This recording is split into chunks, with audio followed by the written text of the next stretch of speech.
नमस्कार मेरे प्यारे भाई बहनों, रूपाली जाट 07 चैनल पर आपका स्वागत करती हूँ और आपका धन्यवाद। 5000 यूट्यूब मेंबर मेरे साथ जुड़ने के लिए आपका दिल से शुक्रिया करती हूँ। आज मैं आपके लिए लेकर आई हूँ शुक्रवार संतोषी माता की व्रत कथा। एक बुढ़िया थी, उसका एक ही पुत्र था। बुढ़िया पुत्र के ब्याह के बाद बहू से घर के सारे काम करवाती थी, परंतु उसे ठीक से खाना नहीं देती थी। यह सब लड़का देखता पर माँ से कुछ भी नहीं कह पाता। बहू दिन भर काम में लगी रहती थी, उपले थापती, रोटी रसोई करती, बर्तन साफ करती, कपड़े भी धोती और इसी में उसका सारा समय बीत जाता।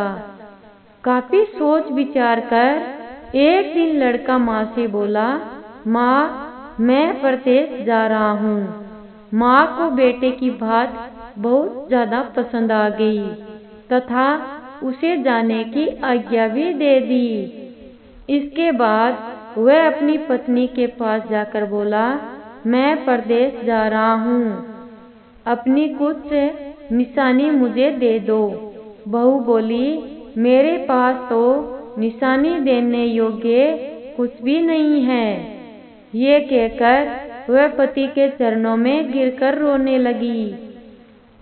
पति के जूतों पर गोबर से उसके छाप बन गई। पुत्र के जाने के बाद सास के अत्याचार बढ़ते गए। एक दिन बहू दुखी हो मंदिर चली गई। वहां उसने देखा कि बहुत स्त्रियां पूजा कर रही थी। उसने स्त्रियों से व्रत के बारे में जानकारी ली तो वह बोली कि हम संतोषी माता का व्रत कर रही है, सभी प्रकार के कष्टों का नाश होता है। स्त्रियों ने बताया, शुक्रवार को नहा धोकर एक लोटे में शुद्ध जल ले, गुड़ चने का प्रसाद लेना तथा सच्चे मन से माँ का पूजन करना। खटाई भूलकर भी मत खाना और ना ही किसी को खटाई देना। एक वक्त ही भोजन करना। व्रत विधान सुनकर अब वह प्रति शुक्रवार को व्रत करने लगी।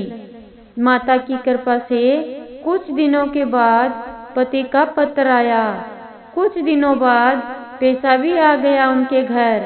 उसने प्रसन्न मन से फिर व्रत किया तथा मंदिर में जा अन्य स्त्रियों से बोली, माँ संतोषी की कृपा से मुझे पति का पत्थर तथा रुपया आया है मेरे पास। अन्य सभी स्त्रियां भी श्रद्धा भाव से व्रत करने लगी। बहू ने कहा, हे माँ, जब मेरा पति घर आ जाएगा तो मैं तुम्हारे व्रत का उद्यापन करूंगी। अब एक रात संतोषी माँ ने उसके पति को सपने में आकर कहा कि तुम अपने घर क्यों नहीं जाते हो?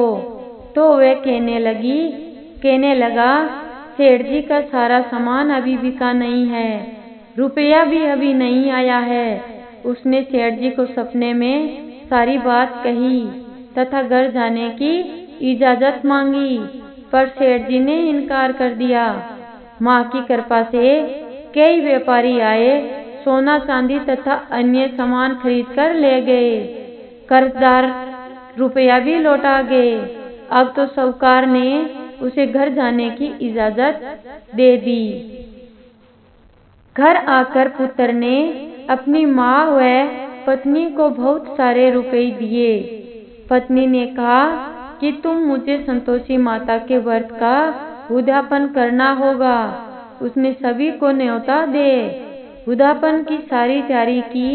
पड़ोस की एक स्त्री उसे सुखी देख जलने लगी।